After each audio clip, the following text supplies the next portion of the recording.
오늘은 음양에 대해서 설명을 해보겠습니다. 음양은 누구나 다 안다고 생각을 합니다. 음양을 가장 잘 이해하려면 밤과 낮을 생각하면 됩니다.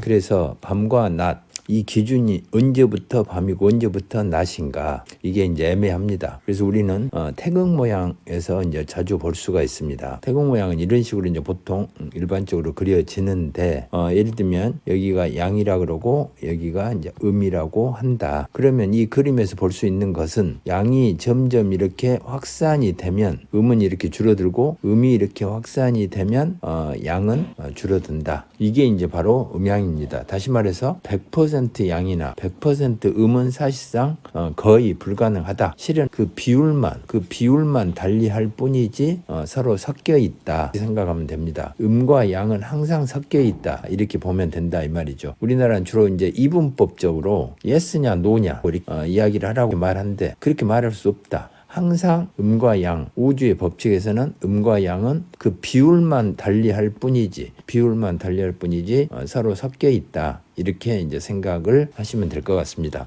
그래서 제가 보통 수업할 때 설명하는 거는 이런 식으로 그려놓고, 그 다음에 이 가운데를 땅으로 봅니다. 땅. 그러면 여기는 땅 위가 되겠죠. 여기는 이제 땅 속이 됩니다. 그러면 땅 속이니까 보이지 않는 곳이니까 여기를 음이라 그러고, 땅 위쪽은 보이니까 여기를 이제 양이라고 할 수가 있겠습니다. 그러면 여기서 이런 운동이 이렇게 일어나면 이것은 음운동입니까? 양운동입니까? 점점 땅속으로 이렇게 들어가는 운동이죠. 그래서 이것은 음운동이 됩니다. 반대로 여기서 올라가는 그런 운동도 있겠죠. 그것은 양운동이 됩니다. 그런데 여기서 보면 이것도 음운동이다. 근데 음운동이 어디서 이루어지냐? 땅 위에서 이루어지죠. 땅 밖에서 이루어진다. 그래서 이것을 음운동인데, 이것을 양중의 음이라고 우리가 이제 이야기할 수 있습니다. 양중음. 그러면 이제 반대로 생각할 수 있겠죠. 여기에서 이거 안으로 내려가니까 이것도 음인데, 이거는 음중음이 되겠죠. 음중음이다. 그러면 다시 거꾸로 여기서 올라가는 것은 밖으로 점점 나가는 운동이죠. 그래서 이거를 우리는 양운동이라고 하는데, 어디서 이루어지냐면 음에서 이루어지고 있기 때문에 이거를 음중양이라고 하고, 여기는 밖에서 이루어지죠. 땅 위에서 이루어지는 양운동이 된다. 그래서 여기가 양이 됩니다. 이렇게 네 개로 이렇게 나누는 거를 우리가 이것을 이제 사상이라고 이제 보통 이야기를 합니다. 음양 다음 사상, 8개 이런 식으로 이제 주역에서 사용하는 용어가 됩니다. 그래서 양중양이 있고, 그 다음에 양중양이란 건 이 땅 위에서 밖으로 나가는 거죠. 그 다음에 양중음이란 거는 땅 위에서 안으로 들어가는 운동이고, 그 다음에 음중양이라는 거는 땅 속에서 밖으로 나가는 운동을 말하고, 음중음이란 거는 땅 속에서 안으로 들어가는 운동을 음중음이라고 이제 하게 되겠습니다. 그런데 자세히 따져보면 여기도 음중음이 되겠죠. 그 다음에 이쪽도 음중음이 됩니다. 이렇게 보면 음중음 점점 더 심해지는 거죠. 그 다음에 양도 마찬가지죠. 여기 양중양이라고 이제 이야기는 하지만 점점 더 이렇게 이제 밖으로 나가니까, 여기는 양중양이라고 해도 양운동이 강한 것이고, 여기는 음중음이라고 해도 음운동이 이제 강한 것이다. 그래서 이 땅 속에서 일어난 것은 보이지가 않는다. 보이지 않는 것은 음이라는 것은 두뇌로 하는 활동을 말합니다. 되게 실내에서 일어나는 활동이 이제 두뇌 활동이 많고, 여기 밖에서는 두뇌가 아니라 보통 손발을 쓰는 거죠. 손발을 양운동이 됩니다. 손발을 쓰는 것은 주로 실외에서 이제 이루어지는 경우가 많습니다. 그러니까 땅속 보이지 않는 곳에서 깊이 들어가면 들어갈수록 거기는 이제 보이지 않는다, 이제 이렇게 이야기를 할 수가 있는 것이죠. 그 다음에 땅 밖도 바로 땅 위에 나와 있는 그런 땅 밖에 있는가 하면 여기 양중의 최고 고점이 있겠죠. 그래서 이제 이쪽도 양중양이라고 말을 하지만 거기에도 이제 구분할 수가 있는 것이다. 그래서 이제 12음성을 이렇게 얘기를 하는데, 12음성이라는 것은 여기서부터 여기까지를 12개로 나누어 가지고 이렇게 나가는 걸 양운동이라고 했죠. 그래서 양운동이 이 자리에서 바닥을 칠 때 이때 잉태를 해가지고, 그 다음에 장생, 목욕, 그 다음 관대, 걸록, 제왕 이렇게 쭉 올라갑니다. 이 꼭대기가 제왕이 되겠죠. 그러면 음운동은 양운동이 제왕에 이를 때, 그때 음운동이 이제 안으로 시작이 되겠죠. 그래서 음운동의 잉태는 여기에서 이제 시작이 되는 거죠. 그래서 음운동 잉태가 있고 양운동 잉태가 있다. 그러니까 음운동은 여기서 잉태를 하고 양운동은 여기서 잉태를 하고 음운동은 여기서 잉태를 하고 그다음에 양장생. 그래서 보통 12운성 용어가 태, 그 다음에 양, 그 다음에 장생, 이건 교재가 있는 거죠. 이 다시 쓰는 명리학 이 교재를 보시면 될 것 같습니다. 장생, 그 다음에 목욕, 그 다음에 관대, 그 다음에 이제 근록, 그 다음에 제왕, 그 다음에 쇠, 병, 사, 묘, 여기는 한자씩이죠. 그 다음에 절, 태, 양, 이것도 이렇게 한자씩이죠. 여기서 태, 양은 여기가 있다. 그래서 잉태를 해가지고 제왕에 이르렀다가 다시 쇠약해진다. 다시 말하면 밑에서 잉태를 했다가 제일 꼭대기 제왕에 이르렀다가 다시 점점 쇠해가지고 병사묘절 올라가고 내려가고 올라가고 내려가고 이것이 바로 자연은 이제 순환 운동이 된다. 그래서 여기서 잉태를 하고 양운동은 여기서 잉태를 하고 음운동은 이제 여기서 이제 잉태를 한다. 그래서 사람들은 일반적으로 올라가면 좋고 내려가면 나쁘다는 그런 인식을 갖고 있는데 그거가 아니죠. 아침, 그 다음에 낮, 저녁, 밤, 봄, 여름, 가을, 겨울 이거하고 똑같습니다. 가을이 나쁘고 겨울은 더 나쁘고 봄이 좋고 여름은 뭐 더 좋고 이런 식으로 생각한 것 자체가 잘못이다. 여기를 어린이, 청년, 그 다음 중년, 노년 이렇게 봐도 되겠죠. 그래서 이렇게 올라갈 때는 어린이 청년 시절은 힘들다. 산을 올라갈 때 힘들듯이 힘들다. 그 다음에 이렇게 내리막 길은 산을 내려간 것 같아서 올라가는 것보다는 훨씬 쉽죠. 근데 힘이 빠진다. 힘이 빠지고 시간이 빨리 간다. 이것도 하나의 자연의 법칙이 됩니다. 그래서 보통 어린이나 청년들은 세월이 참 빨리 간다 이런 말을 하지 않는데 중년이나 노년들에서 시간이 빨리 간다 이런 소리를 자주 듣는 것도 자연의 법칙이 되겠습니다. 그런데 태, 양, 장생, 목욕, 관대, 근록, 제왕, 쇠, 병, 사, 묘, 절, 태, 양 왜 용어가 이렇게 생겼냐. 이건 중국에서 나온 학문이라 한자, 한문을 사용해서 이런 용어가 됐죠. 그래서 그 만일에 뭐 아라비아 숫자다 그러면 1, 2, 3, 4, 5, 6 다시 6, 5, 4, 3 이런 식으로 표시를 했을 수도 있을 것 같고 뭐 영어라면 다른 식으로 또 한글이라면 다른 식으로 표현했는데 명리학 자체가 중국에서 태동한 학문이어서 이러한 용어를 쓰니까 서로 통일을 하기 위해서 한자를 그대로 이렇게 쓰고 있습니다. 여기에서 보면 아까 단어가 태, 양 이런 건 하나인데 장생, 목욕, 관대, 근록, 제왕 이런 거는 이제 두 개다. 그래서 이것도 줄여서 많이 씁니다. 장생, 목욕, 관대를 한자씩 해서 생욕 대라고 하고 근록, 제왕 여기도 보통 로광 이런 식으로 줄여서 이제 쓰기도 하니까 그것도 이제 참고로 보시면 같습니다. 그래서 실제로 이제 이런 것은 어떻게 쓰냐 다시 한번 이렇게 이제 그려보도록 하겠습니다. 여기가 이제 가운데가 이제 땅이라고 했죠. 땅. 여기는 이제 땅 속이다. 여기는 이제 땅 밖이 되겠죠. 여기는 실외라고 해도 됩니다. 실외. 여기는 이제 실내다. 똑같은 실내도 땅 바로 밑에 있는 실내하고 깊이 들어있는 다시 말하면 깊은 산속 사람들이 보이지 않는 그쪽에 있는 사람하고는 다르다. 그래서 음운동이 깊어지면 깊어질수록 보이지 않는다. 물론 여기도 보이지 않는데 금방 보이죠. 예를 들면 음운동을 한 사람들은 보통 두뇌를 쓰는 사람이라겠죠. 근데 커다란 이렇게 길가에 옆에 여기서 영어 학원을 한다. 그럼 영어 학원을 하는 사람은 두뇌를 쓰는 운동이죠. 근데 영어 학원은 가능하면 알려지는 것이 좋으니까 바로 큰 길가 옆에 이렇게 차린 것이 일반적이고 여기에서 더 잘 보이도록 고객을 유치하도록 여기에 간판을 붙이기도 하고 알리려고 애를 쓰죠. 광고를 돌리기도 하고 두뇌를 쓰는 사람은 실내에 있기 때문에 보이지 않기 때문에 밖에 사람들한테 알리기 위해서 이렇게 간판이나 광고를 하게 된다.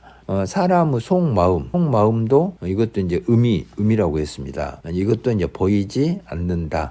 근데 밖에 손발을 쓰는 이것들은 잘 보이는 거죠. 그래서 이 중에 가장 깊은 곳에 있는 이 직업을 예를 들면 깊은 산속 토굴에 앉아있는 어떤 도사다 이렇게 이야기를 한다면 이 양 중에 양 가장 밖에 드러나 있는 사람은 누구냐? 운동장에서 운동을 하고 있는 사람이다. 그 사람은 운동장에 수많은 관중 이런 사람들한테 다 노출이 되고 요새 같으면 뭐 TV나 통해 가지고 전 세계로 알려진다. 이제 그 말이죠. 알리려고 이제 중계도 하고 실제로 알려진다.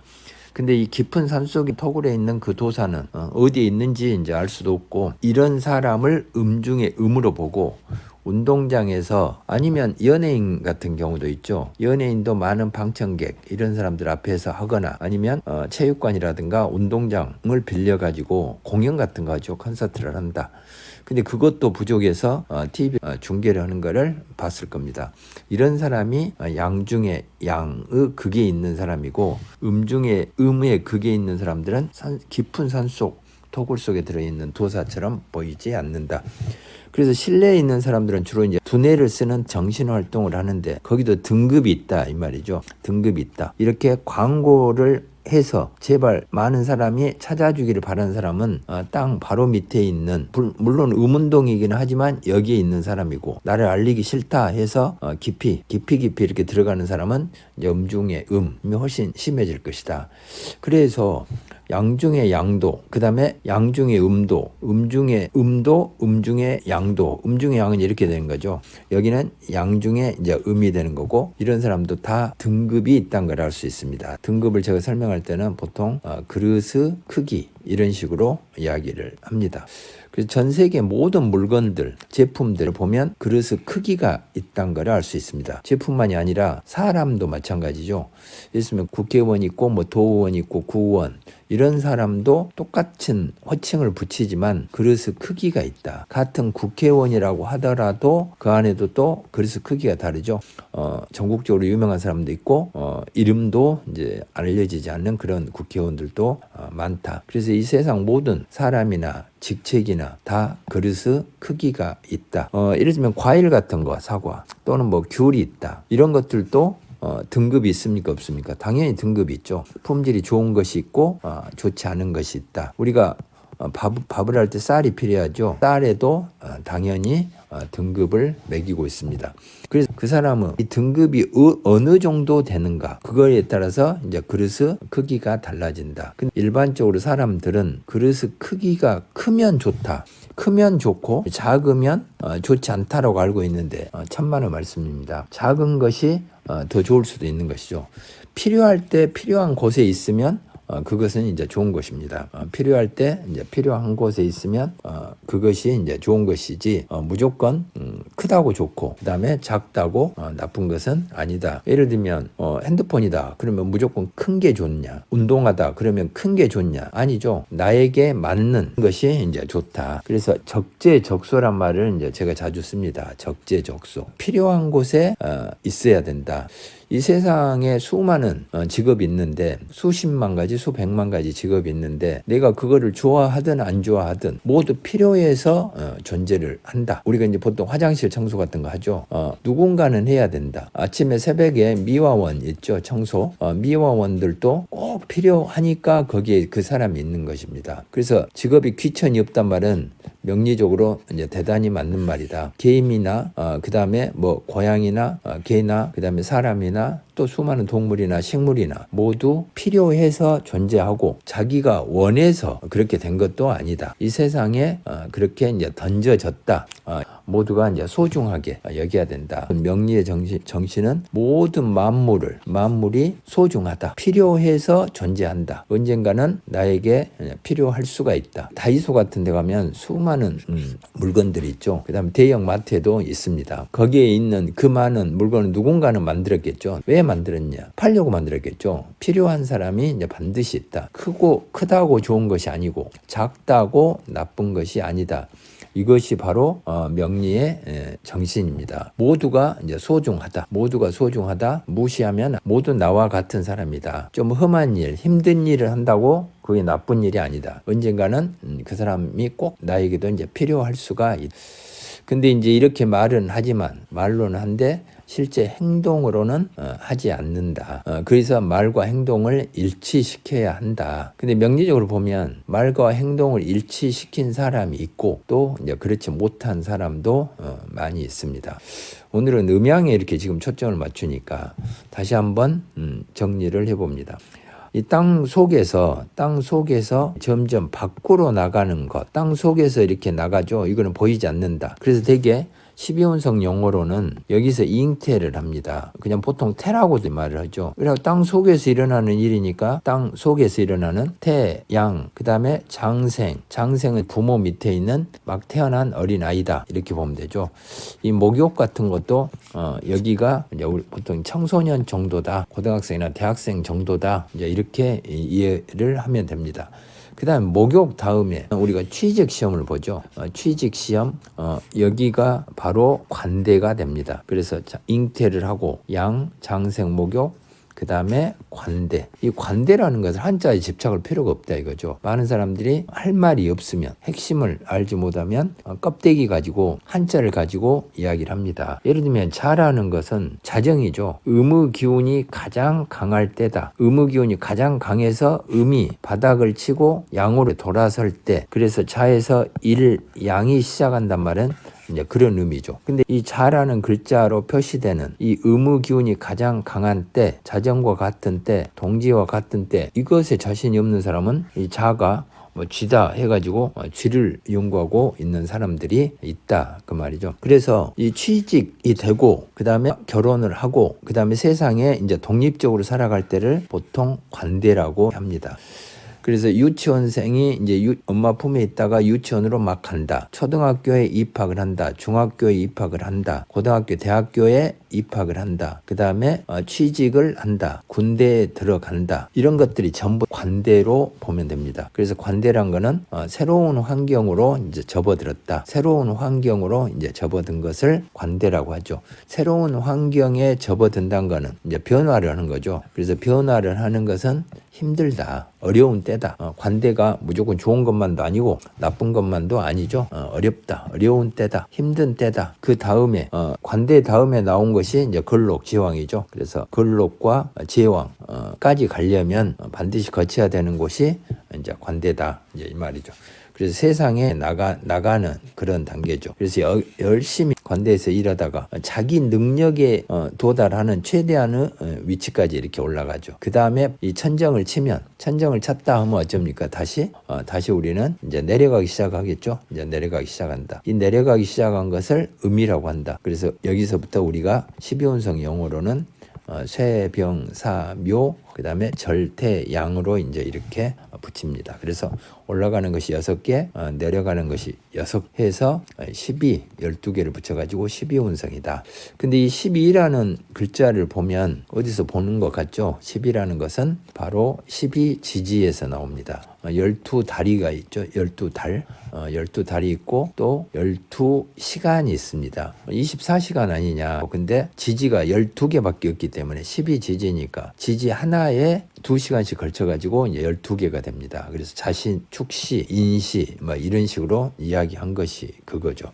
그래서 12라는 글자를 보면 항상 지지하고 연관이 돼 있겠다 생각하면 맞습니다.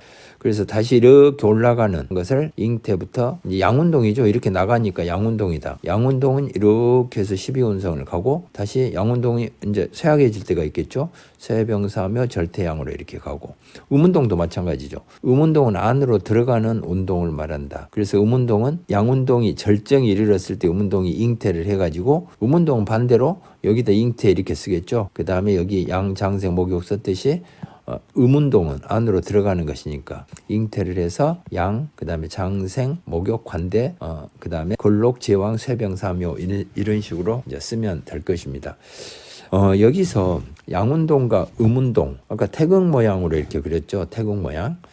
태극 모양으로 이렇게 그렸는데 이 양운동과 음운동은 어떻게 되냐. 양운동, 음운동은 시소 있죠. 시소를 생각하면 이제 쉽습니다.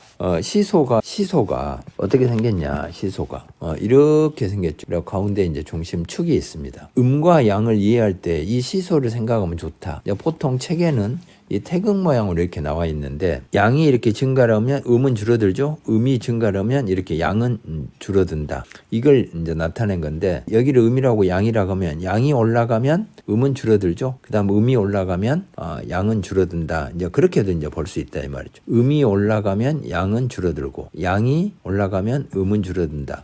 그래서 양이란 거는 밤과 낮처럼 서로 공존할 수 없다. 공존이 이제 불가능하다. 이렇게 알면 되죠.